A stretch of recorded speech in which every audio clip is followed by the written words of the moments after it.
اقبل بعضهم على بعض يتساءلون، پس جنتی آپس میں جب ایک دوسرے کی طرف متوجہ ہوں گے تو سوال و جواب کریں گے. ایک آپ نے دوستیوں کا سنا کہ جب ان کو دوزخ کی طرف لے کے جایا جا رہا ہوگا تو وہ آپس میں ڈسکشن کریں گے. اب سائملٹینیس کنٹراسٹ آ رہا ہے کہ جنتی جب جنت میں پہنچ جائیں گے نا تو وہاں پہ بھی وہ آپس میں گپ شپ کریں گے. وہ گپ شپ کیا ہے؟ یہ سننے والی ہے. یہ آپ کو لگے گا کہ یہ اللہ تعالیٰ کا کتنا کرم اور فضل ہے کہ اس نے مستقبل میں جو کچھ ہونے والا ہے نا وہ پہلے ہی ویڈیو فلم دنیا میں چلا دی ہے. قرآن پاک کے اندر وہ ساری چیزیں بیان کر دی ہیں. وہ کیا گپ شپ کریں گے؟ قال قائل منهم انی کان لی قرین، تو ان میں سے ایک شخص کہے گا کہ میرا ایک بڑا جگری دوست تھا دنیا کے اندر. یعنی وہ جگری دوست تھا، بس وہ دنیاوی تو دوستی تھی لیکن وہ کسی اور راستے پہ تھا، میں کسی اور راستے پہ تھا. اور ایسے ہوتا ہے، یعنی بڑے بالکل اپوزٹ نیچر کے لوگ دنیا میں دوست ہوتے ہیں. الٹا جو دین کے راستے پہ چڑھ رہا ہوتا ہے وہ دوسرے لوگ بھی اس کو سمجھا رہے ہوتے ہیں یار اتنا بھی کوئی دماغ ہوتا ہے نہیں، کوئی مطلب روگ لا لینا چاہیے تھا، جوانی بھی چاہیے، ذرا صاحب نال دین ہوتے ٹورو. تو اس قسم کا کوئی دوست تھا ایک جنتی کا، تو وہ آپس میں گپ شپ کرتا ہے کہ میری دنیا میں ایک بڑے قریبی دوست ہوا کرتا تھا، تو وہ کدھر ہے؟ یقول انک لمن المصدقین، اور وہ مجھے دنیا میں کہا کرتا تھا کہ کیا تو واقعی آخرت کے دن کے اوپر ایمان لانے والا ہے، تو نبیوں کی تصدیق کرنے والا ہے. اذا متنا وکنا ترابا وعظاما، کہ جب ہم مر کر مٹی ہو جائیں گے اور بسیدہ ہڈیاں ہو جائیں گے، انا لمدینون، تو بے شک ہمیں اس کی جزا دی جائے گی جو کچھ ہم نے دنیا کے اندر اعمال کیے، مرنے کے بعد زندہ کر کے جزا اور سزا کا معاملہ ہوگا. قال هل انتم مطلعون، تو اللہ تعالیٰ کی طرف سے ارشاد ہوگا کیا تم اپنے اس جگری دوست کو دیکھنا چاہتے ہو کدھر ہے، جو دنیا میں تمہارے ساتھ یہ چھیڑخانی کیا کرتا تھا، تم دین کے راستے پہ تھے، وہ پکا دنیا دار تھا، دین کو کیجول لیتا تھا، ہر معاملے میں سستی کرتا تھا، چاہے وہ کافر تھا مسلمان تھا، اسے تو کوئی غرض ہی نہیں. یہ کافر تو عربی کا لفظ ہے، اردو میں جو کافر ہے اس سے مراد لوگ سمجھتے ہیں بت پرست اور ہندو عیسائی سکھ، یہ وہ نہیں. قرآن کے اندر کافر اس کو کہا جاتا ہے جو انکار کرنے والا ہے، جو اپنے عمل سے انکار کرتے ہیں وہ بھی کافر ہے، چاہے وہ عقیدے میں مسلمان بھی ہو، عملاً وہ کافر ہے. اور ایک وہ ہے جو عقیدے میں بھی کافر ہوتا ہے. تو کیا تم اپنے جگری دوست کو دیکھنا چاہتے ہو؟ فَاطَّلَعَ فَرَآهُ فِي سَوَاءِ الْجَحِيمِ، پس جب وہ جھانکے گا، یعنی اس کو کہا جائے گا کہ ادھر سے جھانک کے دیکھو، اللہ تعالیٰ اس کے سامنے ایسا معاملہ کر دے گا کہ وہ جھانک کر دیکھے گا تو وہ اپنے دوست کو دوزخ کے وسط میں پائے گا. قَالَتَ اللَّهِ إِن كِدتَّ لَتُرْدِينِ، وہ کہے گا اللہ کی قسم تو مجھے مروانے لگا تھا اپنے ساتھ، تو ڈوب گیا ہے دوزخ کے اندر، مجھے بھی ساتھ لے ڈوبنا تھا تو نے. وَلَوْلَا نِعْمَةُ رَبِّي لَكُنْتُ مِنَ الْمُحْضَرِينَ، اگر میرے رب کا احسان مجھ پر نہ ہوتا تو آج میں بھی تیرے ساتھ پکڑے جانے والے دوستیوں میں شامل ہوتا. وَلِعَوْذُ بِاللَّهِ تَعَالَى اللہم اجرنا من النار، اللہم اجرنا من النار، اللہم اجرنا من النار.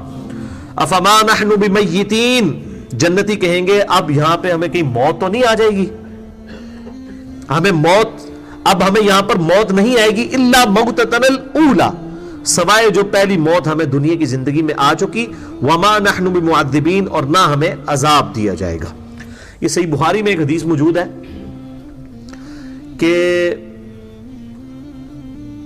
جنتی جب جنت میں داخل ہو رہے ہوں گے اور دوزخی دوزخ میں داخل ہو رہے ہوں گے، اس سے جسٹ پہلے میدان محشر میں ایک مینڈے کی شکل میں ایک جانور لایا جائے گا اور اس کے لا کے وہاں پر ذبح کر دیا جائے گا، اور اس کے بعد اللہ تعالیٰ کی طرف سے اناؤنسمنٹ ہوگی کہ یہ موت ہے جسے اللہ نے ہمیشہ کے لیے ختم کر دیا. اور یہ خوشخبری ہوگی جنتیوں کے لیے، اور دوزخیوں کے لیے سب سے بری خبر ہوگی کہ ہمیں اب موت کوئی نہیں آنی، ورنہ تو موت آئے تو جان چھوٹ جائے نا. ثم لا يموت فيها ولا يحيى، پھر دوزخ کی آگ میں نہ تم زندوں میں ہوگے اور نہ مردوں میں. پھر قرآن حکیم میں آتا ہے کہ لوگ کہیں گے اللہ ہمیں موت ہی دے دے سے بہتر ہے. اللہ فرمائے گا آج ایک نہیں ہزاروں موتیں مانگو تب بھی تمہیں موت نہیں آئے گی. اور پھر یہاں تک آیا کہ جب ان کی کھالیں جل جائیں گی ہم نئی کھالیں ان کو دیں گے تاکہ ان کے عذاب میں اور اضافہ ہو. وَلِعَوْذُ بِاللَّهِ تَعَالَى اللہم اجرنا من النار، اللہم اجرنا من النار، اللہم اجرنا من النار. تو جنتی کہیں گے اب ہمیں یہاں پر کوئی موت نہیں ہے سوائے ایک موت جو دنیا میں ہم چکھ چکے، اور ہمیں اب عذاب بھی نہیں دیا جائے گا. جو میں نے پہلے بھی حدیث بیان کی صحیح مسلم کی کہ جنتی جب جنت میں داخل ہوں گے 4 خوشخبری ہیں. نمبر 1 تمہیں موت نہیں آئے گی. نمبر 2 کوئی تکلیف نہیں آئے گی, بیمار نہیں پڑو گے. نمبر 3 تمہیں بڑھاپا نہیں آئے گا, ہمیشہ جوان رہو گے. اور نمبر 4 تمہارا خدا تمہارا رب تم سے کبھی ناراض نہیں ہوگا, ہمیشہ راضی رہے گا. ان ھذا لہو الفوز العظیم, اور بے شک یہ ہے عظیم الشان کامیابی. دنیا میں کوئی کامیاب ہو گیا, کوئی بڑے سے بڑے مرتبے پہ پہنچ گیا, کوئی کامیابی نہیں ہے. اصل کامیابی یہ ہے کہ آخرت میں کوئی کامیاب ہو جائے. جو میں اکثر کہتا ہوں کہ 1 ارب 1 روپیہ اور 1 ارب میں کوئی فرق نہیں ہے.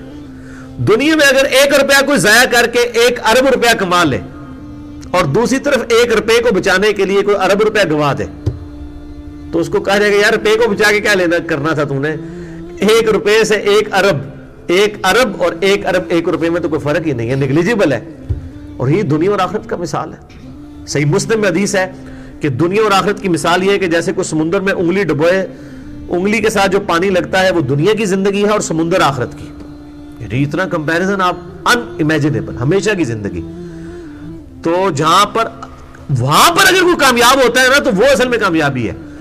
دنیا میں امیر سے امیر شخص کو بھی وہی آپ سمجھ لیں 6-7 فٹ کی قبر ملنی ہے, اس کو بھی اتنا ہی کفن پہنایا جانا ہے جو ایک غریب لاوارث, ایک فٹ پاتھ پہ مرنے والی لاوارث لاش کو ملنا ہے.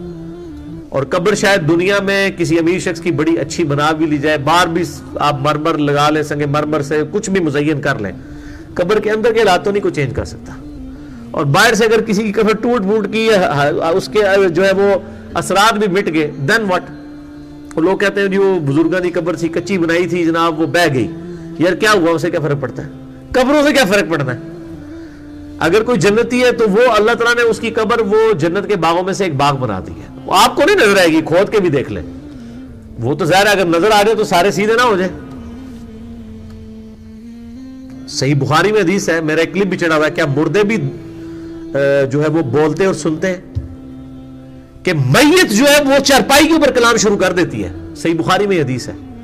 اگر نیک ہوتی ہے تو کہتی ہے مجھے لے چلو جلد جلد اس کی طرف, کب میرے قبرستان کی طرف, میری قبر کی طرف, ہمیشہ کی کامیابیاں میرا انتظار کر رہی ہیں. اور بدکار جو میت ہے وہ کہتی ہے مجھے کدھر لے کے جا رہی, وہ چیختی ہے اور اس کی چیخو پکار کو زمین و اسمان کی ہر مخلوق سنتی ہے سوائے جنوں اور انسانوں کے, کیونکہ جن اور انسان ہی اللہ کے حضور مکلف ہیں.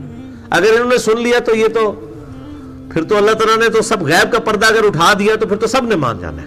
تو غیب کے پردے میں ہی تو ماننے کا فائدہ ہے. ان الذین یخشون ربهم بالغیب, بے شک جو لوگ غیب میں اپنے رب سے ڈرتے ہیں, لہم مغفرت و اجر کبیر, ان کے لیے مغفرت اور بڑا اجر ہے. تو یہ ہے بڑی کامیابی. لمثل ھذا فلیعمل العاملون, ایسی کامیابی کے لیے لوگوں کو چاہیے کہ اعمال کیا کریں. کام کوئی کرنا ہے تو اے کرو, صحیح پنجابی ترجمہ ہے, اے کام نہیں کرنے والا. لمثل ھذا, یہ ہے کام, فلیعمل العاملون, جو کہ کام کرنے والوں کو کرنا چاہیے. یہ نہیں ہے کہ دنیا کی کاسٹ کے اوپر آپ آخرت کو ہی بیچ دیں, نہیں, دنیا بے شک بیچ دیں لیکن آخرت کو ہاتھ سے نہ جانے دیں. بلکہ میں ایک بات کرتا ہوں, اگر ہم میں سے جتنے بھی یہاں 70-80 کے قریب لوگ بیٹھے ہیں, ہم میں سے اگر کسی کو یہ بتا دیا جائے نا کہ آپ میں سے فلاں شخص جو ہے اگلی اتوار کو وہ زمین کے نیچے ہوگا, تو آپ کا کیا خیال ہے کہ دنیا کی کوئی لذت اس کے لیے لذت رہ جائے گی؟ دنیا کی کسی گناہ کا ٹیسٹ اس کے لیے کوئی ٹیسٹ رہ جائے گا؟ حالانکہ یہ تو میں نے بہت لمبی ڈیٹ دے دی ہے, ہمیں تو آج کا بھی نہیں پتا, اگلے لمحے کا نہیں پتا. اس لیے جب تک موت سامنے نہ ہو اس وقت تک انسان کا قبلہ درست نہیں ہوتا. اذالک خیر نزلا, بھلا یہ دعوت بہتر ہے, ام شجرۃ الزقوم, یا پھر وہ تھور کا درخت. اب پھر دوستیوں کا ذکر آ رہا ہے. اللہ تعالیٰ ہمارا یہ جنتیوں کا حال ہوگا, یہ نعمتیں ہوں گی, کیا یہ نعمتیں بہتر ہیں یا وہ زقوم کا درخت؟ انا جعلناها فتنۃ للظالمین, جس کو ہم نے آزمائش بنا دیا گناہگاروں کے لیے, ظالموں کے لیے. انہا شجرۃ تخرج فی اصل الجحیم, وہ ایک درخت ہے جو کہ دوزخ کے اندر اگتا ہے. یہ اللہ کی اب قدرت ہے کہ وہ دوزخ کی آگ کے اندر بھی آگ اس درخت کو نہیں جلاتی, لیکن اس کے کڑوے پتے ہوں گے. ان شجرۃ الزقوم طعام الاثیم, جو سورہ دخان میں آتا ہے نا کہ جو گناہگاروں کی خوراک جو ہے نا وہ اس کے پتے ہوں گے اور اتنے کڑوے پتے ہوں گے. اس کے بعد وہ جب کھائیں گے تو اتنی سخت ان کو پیاس لگے گی کہ پانی مانگیں گے, اور پانی ان کو دوسیوں کا پیپ اور خون اور گرم کھولتا ہوا پانی دیا جائے گا. لیکن پیاس اتنی غالب ہوگی کہ وہ مجبوراً وہ پانی پیئیں گے جس کی وجہ سے ان کی انتڑیاں گل جائیں گی. وَلِعَاذُ بِاللَّهِ تَعَالَى اللَّهُمَّ أَجِرْنَا مِنَ النَّارِ آمین. طَلْعُهَا كَأَنَّهُ رُؤُوسُ الشَّيَاطِينِ, اس زقوم کے درخت کے شگوفے گویا شیطانوں کے سر. اس کی یعنی شکل بھی اتنی خطرناک ہوگی اس درخت کی. فَإِنَّهُمْ لَآكِلُونَ مِنْهَا فَمَالِئُونَ مِنْهَا الْبُطُونَ, پس انہیں ضرور کھانا پڑے گا وہی درخت کے پتے اور اس کی خوراک, اور وہ بھریں گے اس سے اپنے پیٹ. ثُمَّ إِنَّ لَهُمْ عَلَيْهَا لَشَوْبًا مِّنْ حَمِيمٍ, اس کے بعد پھر کھولتا ہوا پانی ان کو دیا جائے گا. پانی مانگیں گے. دیکھیں یہ عذاب کا سلسلہ ہے کہ ان کو مجبور, ان کو اصل میں پانی پلانا نا کھولتا ہوا اللہ تعالیٰ نے, تو ویسے تو بندہ ضد کرے گا کہ میں نے نہیں پینا, پھر بھی خیر انڈیلا جا سکتا ہے. لیکن عذاب کے آپ لیول کو دیکھیں کہ اتنی پیاس لگوائی جائے گی, پہلے بھوک لگے گی, جیسے یہاں پہ بھی جب بھوک لگی ہو تو کوئی بھی چیز آ جائے تو بندہ نخرے نہیں کرتا. وہاں پہ بھی وہ کہیں گے چلو کچھ تو بہتر ہے کہ ہم یہ کڑوا درخت ہی کھا لیں. اس کے بعد اس کو کھانے کے بعد پیاس ایسی لگے گی کہ وہ خود پانی مانگیں گے. اب وہ گرم پانی کون پیے گا, لیکن پیاس کا غلبہ ایسا ہوگا مجبور ان کو پینا پڑے گا. وَلِعَاذُ بِاللَّهِ تَعَالَى. ثُمَّ إِنَّ مَرْجِعَهُمْ لَإِلَى الْجَحِيمِ, پھر انہیں لوٹا دیا جائے گا دوزخ کی طرف. إِنَّهُمْ أَلْفَوْا آبَاءَهُمْ ضَالِّينَ, یہ وہ لوگ تھے جنہوں نے اپنے آباء و اجداد کو ہی گمراہی پہ پایا تھا, یعنی اپنے بزرگ بابوں کے پیچھے لگے رہے تھے, خود ہی انہوں نے کوئی دماغ استعمال نہیں کیا. فَهُمْ عَلَىٰ آثَارِهِمْ يُهْرَعُونَ, پس وہ بے سوچے سمجھے اپنے بزرگوں کے پیچھے ہی بھاگتے چلے جا رہے تھے. یعنی قرآن پڑھنے کے بعد بھی اگر, ویسے تو قرآن پڑھنے اس لیے نہیں دیتے, قرآن اگر کوئی پڑھ لے تو قرآن تو بالکل واضح ہے. یہاں پہ لوگ کہتے ہیں جی اسی جنہوں نے لڑ لگے ہیں سانو بچا لینا ہے, اور قرآن تو کہہ رہا ہے کہ اے دوست کی ہو جائے جنہیں لڑ لگے ہوئے سمجھے. یہ دیکھ لو, یہ اپنے آباء و اجداد کے اسی طریقے پہ سے. ابھی کسی کو وہ بات طے کہتے اسی آج تک نہیں سنی. آپ بتائیں کہ یار قرآن پاک کو ہم نے تو نہیں خود, مطلب آج کا تو نہیں بنا ہوا, یہ تو پہلے کا اللہ تعالیٰ سے نازل ہوا ہے, ہم اس میں سے بتا رہے ہیں. تو آپ نے نہیں سنی تو آپ اپنی بدبختی کو روئیں. تو یہ قیامت الدین میں اللہ تعالیٰ ہمارا ہے, یہ دوست کی وہ لوگ ہوں گے جو کہیں گے ہم تو اپنے باوجداد کو اس دین کے اوپر پایا تھا, ہم انہی کے پیچھے چلتے رہے. وَلَقَدْ ضَلَّ قَبْلَهُمْ أَكْثَرُ الْأَوَّلِينَ, اور بہک گئے ان سے قبل بہت سے لوگ. یعنی صرف مشرکین عرب یا دوسرے لوگ نہیں بہک رہے, بلکہ اگلی امتوں میں ایسے لوگ بھی تھے جو اپنے بزرگوں کے پیچھے لگ کے گمراہ ہوئے.